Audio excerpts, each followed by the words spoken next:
Nagkakataon lang ba talaga mga tol o talagang likas sa mga DDS ang bayolente, lumalabag sa batas sa madaling salita? Isama pa diyan yung mga pagiging blasphemer po nila. Kasi dito po sa ating topic na pag-uusapan, isa na naman pong DDS. Pero hindi po dito sa Pilipinas nangyari, kung hindi sa Estados Unidos. Ayon po sa balita, mukhang kakaharapin po ng DDS na ito ang death penalty. Bakit po ba death penalty? Ganito po yung kanyang kinaharap na problema eh. Ayon po sa balita ng Inquirer.net, this story contains graphic details of alleged child sexual abuse that some readers may find disturbing. A Filipino-American accused of repeatedly sexually abusing a young child and possessing hundreds of child sexual abuse videos is facing the possibility of the death penalty after a Florida grand jury indicted him on dozens of felony charges. Akala natin matatapos na sa DDS na si Apollo Kibuloy. Maalala ko lamang po, si Apollo Kibuloy ganito rin halos ang kaso. Dito nga lang po sa Pilipinas. No? Sexual abuse of a minor. Saka qualified human trafficking kung saan siya na nga po ay nakakulong ngayon dito sa Pasig City Jail. Ano yung kasabihan? Birds of same feather flock together. Talaga nga naman, no? Kaya naiisip ko kung nagkakataon lang ba o talagang nasa kalikasan na nila eh. Isa-isahin po natin. Simula po nang nagkaroon ng rule of law muli sa bansa. At ang nakalulungkot, kaliwat kanan naging pagpatay, ang mga sangkot, DDS. Ewan ko kung totoo yung pinaka-latest, yung Move It Rider, na kumalat yung picture nung pumatay sa kanya na isang DDS, Sara Duterte supporter. Pero ito yung mga hindi may kakaila. Si Percy Lapid pinatay noong October 3, 2022. Sana wag po nating makalimutan ang balita na yan sapagkat hanggang ngayon hindi pa rin po nakakamit ni Percy Lapid ang katarungan dahil yung primary accused na si Gerald Bantag ay hanggang ngayon nagtatago po. Isang DDS. Noong March 4, 2023, ito pong si Governor Ruel Digamo at ilang pang mga individual ay pinatay sa Pamplona Municipality sa kanila mismong tahanan. Sino po ang primary accused? Isang DDS na si Arnulfo Tebes. Si Harry Roque na ngayon ay nagtatago o pag-alagala lamang I should say sa Austria. Kinasuhan ng qualified human trafficking. Isang DDS. At napakarami pang iba. Hindi ko na maiisa-isa. No? Pero ang pinakasentro, si Rodrigo Duterte, yung tatay po nila na karton ngayon, na nakakulong sa Hague, Netherlands, kinasuhan ng crimes against humanity. Ngayon, dito sa balita na ito, bakit po natin sinasabing DDS? Hindi ko naman alam talaga na siya'y DDS nung una. No? Nakita ko lamang po ito kahapon sa post ni Juan Sandugo at shinare niya nga hanggang sa binerify ko yung information. Tama. At dito nga po sa mismong post ng Inquirer.net, makikita nyo po yung mga resibo. No? Partikular ito. Siya po si Scubert Makarat. Yung akusado po ngayon diyan sa Estados Unidos. November 20, 2017 sa kanyang Facebook, binanatan niya yung anak ni Leni Robredo, si Aika Robredo. Kasi senior ni Aika Robredo yung mga katagang ito. 1 year ago, We buried a dictator in a place that was meant and reserved for heroes, like a thief in the night. Never forget, Marcos not a hero. O kaya sa mga kakamping, baka masaktan po dito ang mga loyalista at hindi nyo makuha ang boto. Pero ito naman ay nakalipas na. November 18, 2017 pa po ito. Pero ang mga loyalista, hindi po makakalimutin eh. Ako, di po ako loyalista. Isa po akong PBBM supporter. Kumbaga sa akin, ang nakalipas ay nakalipas na. Kung ang kasalukuyan, katulad ng paniniwala ng ating Pangulong Bongbong Marcos, ay para sa ikabubuti ng lahat at sa hinaharap, doon po ako. No? Ngayon, nasa sa inyo po yan, mga loyalista. Salamat sa mga loyalista kahapon.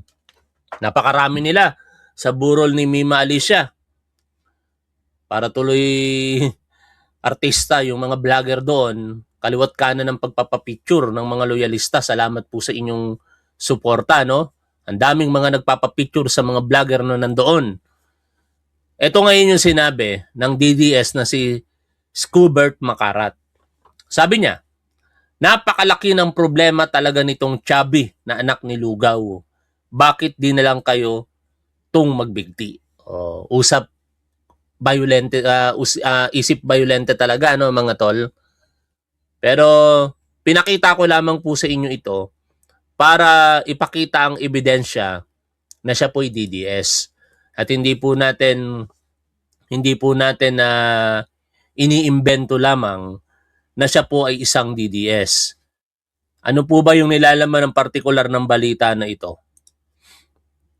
Sabi po dito, a Filipino-American accused of repeatedly sexually abusing a young child. The charges include 12 counts of sexual battery on a child younger than 12. One of the offenses covered under a 2023 Florida law allowing prosecutors to pursue capital punishment in certain rape cases. Talaga nga naman sa bagay, yung idolo niyang si Rodrigo Duterte, kung ating pong natatandaan, pinagmalaki pa nitong kanyang pinasok sa silid nito yung kanilang kasambahay at doon po minolest siya. Di ba? Sino po sa inyo nakakaalala ng pag-amin na yon ni Rodrigo Duterte? Hindi po yun gawa-gawa mga DDS ha. Yun mismo ay nanggaling sa tulumpati ng inyong iniidolong si Rodrigo Duterte. At no joke yon. This kind of criminal depravity demands only one response from the state. We are seeking to prematurely end this dependent's life because the crimes he committed are so heinous that no other punishment is fitting. Kakahiya, Pilipino pa man din, may dugong Pilipino. Tapos ganito. Talaga nga naman. According to investigators, Lake County Sheriff's Office deputies responded on March 22 after receiving a report that a child had disclosed years of ongoing sexual abuse. Authorities said the child confirmed the allegations during a forensic interview, leading detectives to gather additional evidence. Ito ang pinaka-worst dito mga tol sa isang DDS na ito. Investigators recovered a 4 terabyte hard drive containing at least 3,000 videos, including about 700 that have been identified as child sexual abuse material. Grabe. Grabe ito mga tol. Nararapat lamang sa kanya yung kaparusahan na yan. Total may batas sa Estados Unidos na kamatayan ng kaparusahan. Wala ganun talaga. No? Kaya pag DDS, mahirap talagang pagkatiwalaan sa totoo lang mga tol. Inuulit ko, pag Duterte supporters ang hirap pagkatiwalaan. Katulad ng ginagawa nila ngayon kay Senator Risa Ontiveros. Hindi lang naman si Senator Risa Ontiveros ang biktima dito ng ganitong mga violenteng pag-iisip ng mga Duterte supporters. Ang kakapal ng mga pagmumukha ninyo. Para kayong hindi mga tao, mga hayop ba kayo? No? Kailan ba kayo magiging makatao? Sinabi dito ni Senator Risa Ontiveros, I condemn the wave of death threats and pro-killing comments that erupted online following the death of vlogger Mima Alicia. Sa halip na makiramay, may mga nagdiriwang sa gitna ng kamatayan at nag-uudyok pa ng karahasan. Ngayon naman, marami rin ang tahasang nagbabanta na ako daw ang susunod, sabi ni Senator Risa. We are taking this threat seriously. My staff has routinely deleted and reported these disturbing comments on Facebook. And we have submitted to the NBI the names and the screenshots of hundreds of Facebook users. Sandali lamang mga tol at may basura. Here, may basura. Yun nga, ituloy ko po yung binabasa ko ha. Hundreds of Facebook users who have threatened to kill her, no? Sabi niya, I call on social media platforms and law enforcement to act decisively against this culture of impunity online. Hindi dapat maging normal sa atin ang pagbabanta sa buhay ng ating kapwa kahit gaano kalalim ang pagkakaiba natin sa politika. May hangganan ang ating mga pagtatalo. We cannot allow such hatred to cost another life. We are better than this, sabi po ni Senator Risa. O ito kasi yung mga demonyong isipan ng mga DDS. Kaya mahirap pong pagkatiwalaan ang mga Duterte supporters talaga. Demonyo po ang mga pag-iisip. Sabi nitong isa, Dan Muego Adlaon, salamat sa riding in tandem. Ngayon ka lang tumama. Sabi nitong Dean Chase, wala bang kukontra para kay Senator Risa Ontiveros? Kukontrata para kay Senator Risa Ontiveros nang matapos na ang kaburikatan nito? Eto pa. Ayan na si Sundalong Kanin. Nagplano na sila at si Ontiveros. Diyos ko, si nanay, niyaka pa talaga ang taong may dahilan kung bakit namatay anak niya. Deserve na mahiga siya dyan. Kawawa naman siya. Kung sino man ang bumaril sa kanya, maraming salamat po. Grabe, no? Sunod ka. Deserve niya dahil sa tabas ng bibig niya. Deserve talaga niya yan. Baka nga pakawala mo yan eh. Ayan, tinodas tuloy. Pauat siya na isunod. Kailan nyo isusunod sila? Ikaw na isunod. Salamat sa riding in tandem. Nabasa ko na kanina. Ilan sa mga post, ano? Ganoon po kademonyo.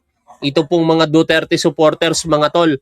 Kaya sinasabi ko po sa inyo, wag po kayong magtitiwala sa mga Duterte supporters. Kahit kamag-anak, kaibigan nyo pa ang mga yan.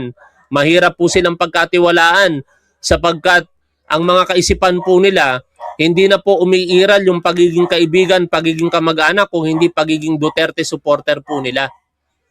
At bahagi ng kasamaan ng pag-uugali at kawalang galang sa ating batas, yung sinusuportahan din nilang Vice Presidente. Si Sara Duterte, ang kapal ng pagmumuka. Biruin mo, sumulat sa Senado na gustong magkaroon ng sariling caterer, pero ang magbabayad, ang Senado, aba, kapal naman ng pagmumuka pagka ganon. Kung gusto nyo palang ganon na sarili ninyong pagkain ang ihahain sa inyo, gastusan ninyo. Huwag nyong paggastusin yung Senado.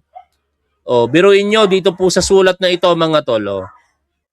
Nakalagay po, Honorable Sherwin T. Gatchalian, Senate President. Dear Senate President Gatchalian, in light of the unique circumstances of the trial and the need to safeguard all individuals directly participating in the proceedings, the Office of the Vice President respectfully requests the implementation of the following arrangements throughout its duration. All food and beverage intended for the members of the defense team, support staff, and witnesses shall be served exclusively in their designated holding room. Second, to address legitimate security concerns and to provide the necessary level of assurance to all concerned personnel and witnesses, all food and beverage shall be sourced, prepared, and served exclusively by the OBP's accredited caterer. Third, as these arrangements are required solely in connection with these proceedings, the OBP respectfully requests that the Senate shoulder the reasonable cost of food and beverage and catering services for the defense team, support staff, and witnesses. Wow! Napakakapal ng pagmumukha naman ng Vice Presidente para po mag-request ng ganitong uri ng kahilingan. Nak ng teteng na yan, oh.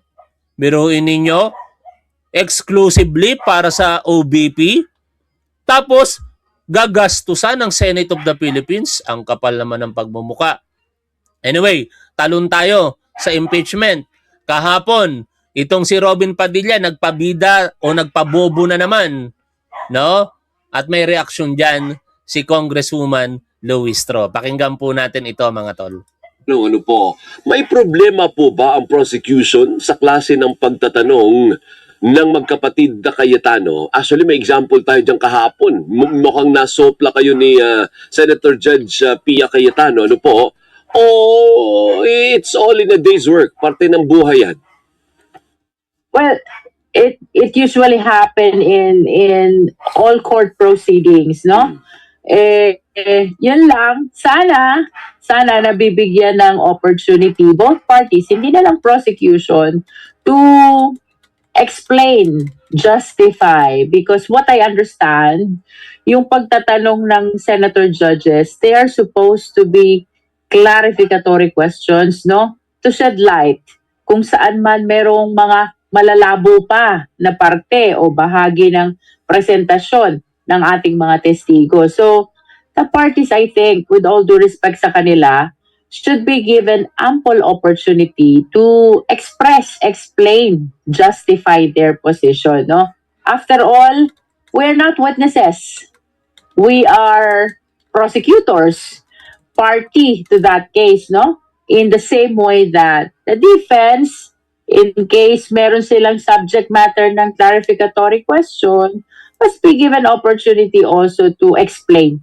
Mahirap naman yung tatanungin ka by yes or no lang, no?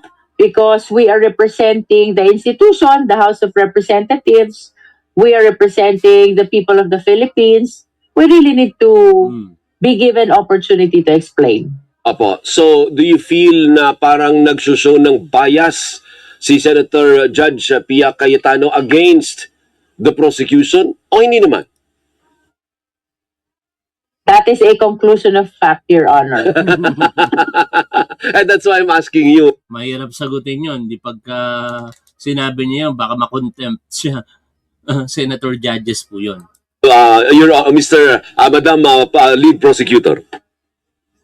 I wish to express my faith and confidence sa lahat ng senator judges, no? Especially now na pending ang impeachment trial before the impeachment court, no? Enough na sa akin yung na-express ko na I hope that all parties will be given opportunity to explain their position. Hindi yung simple na yes or no lang dapat ang isinasagot, no? Of course, we're willing to answer all the questions, pero it will be really hard if we will not be able to justify whatever answer or position we have. Okay. About your question, that is self-incriminating, Your Honor. Akala ko lang matapang-tapang ka to answer. So, hayaan na muna natin yan. Ano? Ang pinapanawagan lang ng prosecution is to be fair, yung mga judges po natin. Yeah. Fair in the sense na bigyan ng pagkakataong magpaliwanag. Apo. And speaking of judges, isa rin po kayo sa, parang nahuli kayo ng camera kahapon nung sinabi ni Senator Judge, yung isa pang judge, na dapat hindi kayo one-sided, Congresswoman. Because nagulat talaga ako. Ba't ka nagulat? Ano ka gulat-gulat dun? Because all cases are adversarial, no? Di ba mga tol? Ewan ko rito kay Robin Padilla bakit niya sasabihin dapat neutral. Okay lang kung sinabi niya yon sa konteksto ng pagtrato sa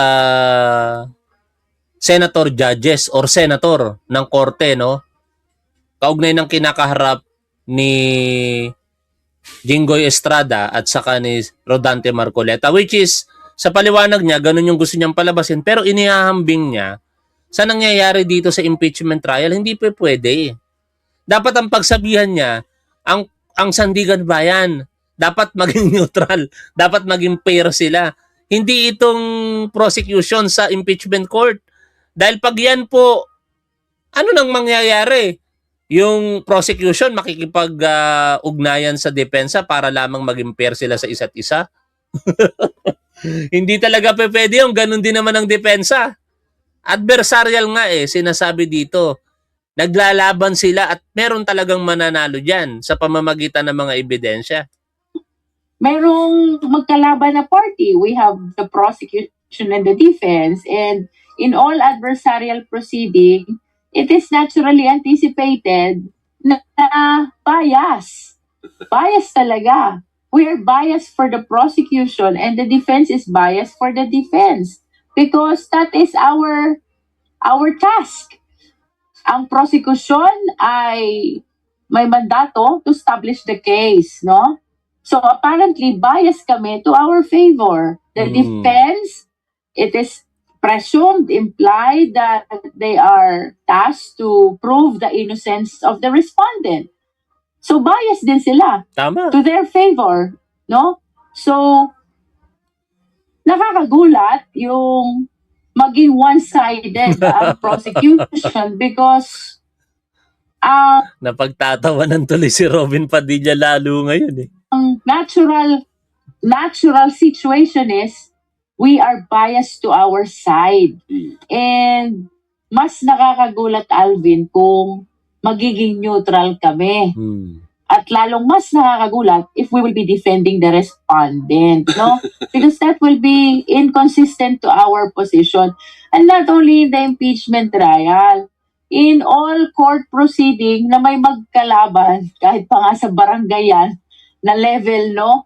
Talagang adversarial dahil palaging may complainant at merong nagrereklamo at may inirereklamo. Kaya they're biased towards their respective position. So I guess the But problem... that is with all due respect sa ating mga kasama sa impeachment court who may be believing otherwise, no? So I guess the issue now is, may problema ba tayo kung ang isang senator judge ay hindi pala malinaw sa kanya kung ano ang papel ng kada isa? Kasi kini-question the fact na kini-question niya at may appeal siya na hindi maging bias. Ibig sabihin, ang understanding niya ay hindi kayo dapat one-sided. Self-incriminating, Your Honor. Wala akong makuha-kuha magandang matapang-tapang na soundbite kayo pa. Akala ko pa naman matapang ito. Hindi, pero seriously speaking, may problema ba ang prosecution kung ganyan ang pag-iisip ng isang senator judge? O wala kayong magawa, senator judge siya eh. Yeah, that is exactly the situation, no? Sila yung senator judges and we are the counsels, no? And even in ordinary court, talagang pagdating sa loob ng korte, ang powerful ay ang mga judges, no? But nevertheless, I hope that the reaction of the people, kasi nakita ko how serious the reaction was to that remark, no? Grabe. I hope that will be enough for... Actually, Congresswoman Luistro, hindi po seryoso. Pinagtatawanan. Pero hindi, inis ang mga tao, mga tol. Inis na nakakatawa. No? Naiinis tayo dahil bakit may ganyang senador at katawa-tawa ang pinaggagawa diyan po sa Senado.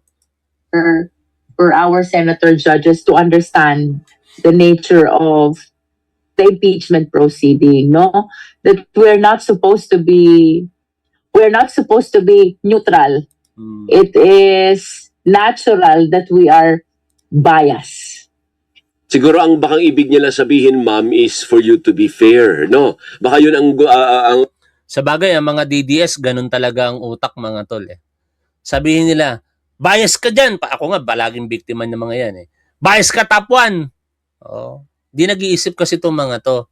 Hindi nila iniisip na sila bias din pabor para kay Sara Duterte at tayo bias pabor para kay Pangulong Bongbong Marcos at bias tayo against Duterte at sila bias against PBBM. No? Double standard ika nga. Kapag ka hindi pabor sa kanila, aayawan nila, sasabihin nilang bias. Ganun po itong mga tatanga-tangang DDS po na ito.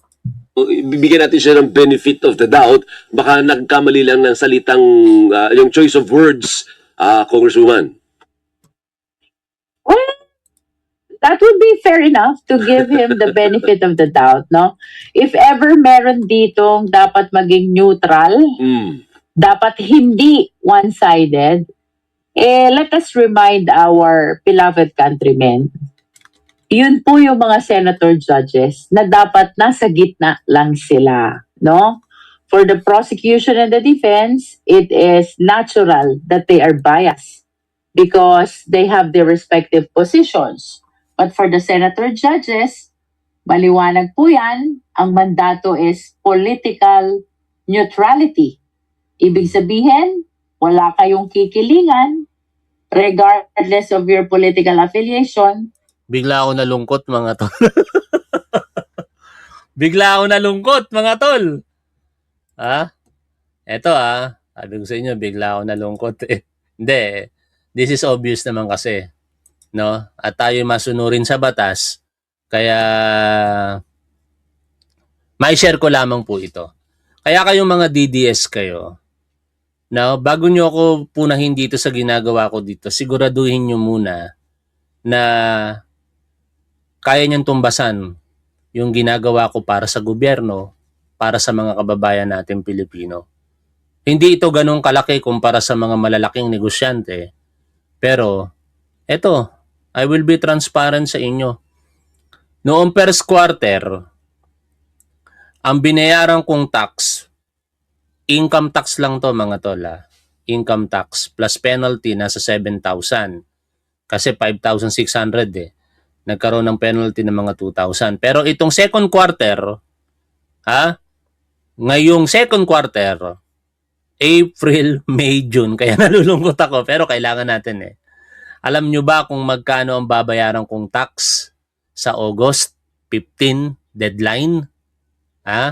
Mga DDS, bago nyo ako pagsalitaan dito ng kung ano-anong mga kawalang hiyaan ninyo, siguraduhin muna ninyo na kayo'y nakakatulong sa bansa sa pamamagitan ng pagbabayad ng tamang buwis. Ito po, ang babayaran ko, no? Base po dito sa computation ng accountant, sa August 15, kailangan kong magbayad ng 118,869.40 pesos. Income tax lang ito for second quarter. Nagbayad na ako ng percentage tax na 30,000 nung nakaraang linggo. Imagine that.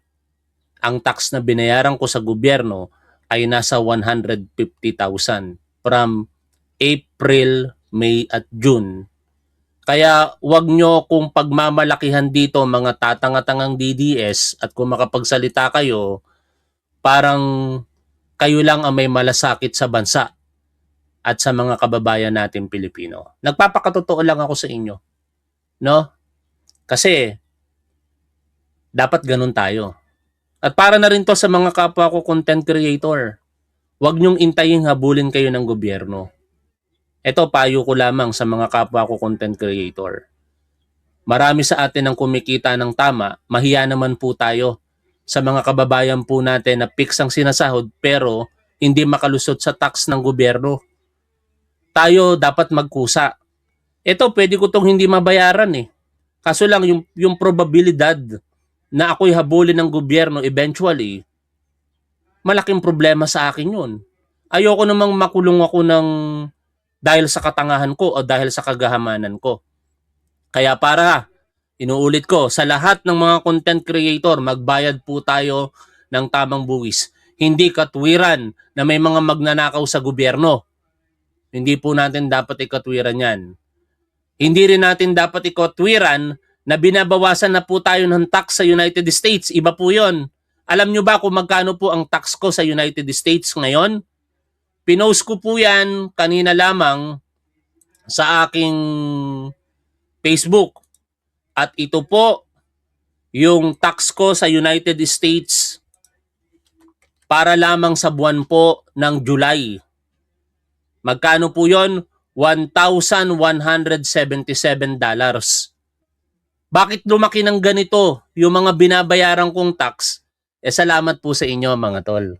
Kasi napaka-overwhelming ng suporta ninyo kay Top 1. Kaya kumita po ako ng malaking halaga dito sa YouTube at saka sa Facebook. No? Hindi naman ako magbabayad ng tax ng ganyang kalaki kung hindi rin malaki ang kinita ni Top 1 sa social media. Pero dahil humihina na tayo, 800 lamang yung nanonood sa atin ngayon, baka sa mga susunod na buwan, maliit na po ang maibabayad ko sa tax. The moment na lumalaki ang kita po natin, lumalaki din po ang tax natin. Kaya yung iba nandaraya, hindi ganun si Top 1. May paninindigan po tayo dito. Kung ano ang tama at dapat, doon po tayo. Tama pong magbayad tayo ng buwis sa tamang panahon. Wag niyong gagayahin si Top 1 dahil ano yung nangyari kay Top 1 noong 2023? Hindi ako nakapagbayad ng tax. Supposedly, ang babayaran ko lang tax ay 40,000. Pero dahil po sa mga penalties, umabot po ng 70,000. Lahat yan nakapost sa Facebook ko. Gusto ko lang maging transparent sa inyo. Ito po yung sinasabi ko. Na isi-settle ko today. No? Upon receipt ng sahod ko, isi-settle ko today itong 75,990 pesos na tax ko noong 2023 pa. Ako'y nagpapaalala sa mga kapwa ko content creator. Pag kayo hindi po nagbayad ng tamang buwis, mapapahamak po kayo sa hinaharap. Balik po tayo dito sa ating pinag-uusapan. Sa gitna lang tayo, and the decision should be based on evidence. Or kahit appearance man lang for the sake of the court, no? What do you mean appearance? Yung ibig sabihin, hindi masyadong halata, ay alam naman natin kung sino, hindi huma, ay kung sabagay, hindi pala pwedeng magsalita ang lead prosecutor, ano, baka madali ng impeachment court. Ganun talaga yan. Huwag mo na kasi pilitin, Alvin. No? Abogada rin yung kaharap mo. Baka ma-contempt of court yan kahit kongresista, pwedeng ma-contempt of court. Impeachment court po kasi sila ngayon humaharap. No, kaya sa parte naman ni Robin Padilla bilang Senator Judge, bawas-bawasan mo naman Senator Robin Padilla yung katangahan. Kaya mukhang ako na nga lang ang hindi naniniwala sa yung bobo ka Pero parang gusto ko nang maniwalang bobo ka. Ayoko maniwalang bobo si Robin Padilla kasi para sa akin walang bobong tao. Etong mga DDS na ito, inaasar ko lang ito. Pero hindi ako naniniwala na kahit DDS ka, bobo ka. Kasi the moment na ikaw ay mag-aral, alamin ang mga bagay-bagay, hindi ka na bobo. Pero pwede kang maging tanga. No? O, paano? Hanggang dito na lamang muna sa July 30, 2026, alas 8 ng gabi, may raffle po tayo. 20,000 pesos ang total prize. No? Mananalo ang bawat isa ng 500 pesos. 4 na po kayo kung sakasakali. At meron tayong 20 red t-shirts na ipamamahagi natin sa raffle po natin. Kita-kits tayo by then. Maraming salamat. Hanggang dito na lamang. Lagi po nating tandaan kung ano ang tama at dapat doon po tayo. Keep safe. See you always. Bye for now mga tol.